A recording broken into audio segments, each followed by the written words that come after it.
Audio Jungle.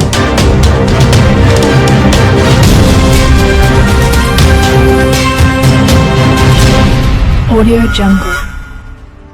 రాష్ట్రంలో పెన్షన్ల పంపిణీ ప్రారంభమైంది. మంత్రి నిమ్మల రామానాయుడు పశ్చిమ గోదావరి జిల్లా పాలకొల్లులో లబ్ధిదారులకు నగదు అందజేశారు. ఈ కార్యక్రమంలో వృద్ధులు, వికలాంగులు కాలు కడిగారు. ఎన్నికల ప్రచారంలో ప్రజలకు ఇచ్చిన మాట ప్రకారం పెన్షన్లు పంపిణీ చేస్తున్నామని ఆయన స్పష్టం చేశారు. ఇక ప్రతి నెల పెరిగి పెన్షన్ లబ్ధిదారుల ఇంటికి చేరుతుందన్నారు.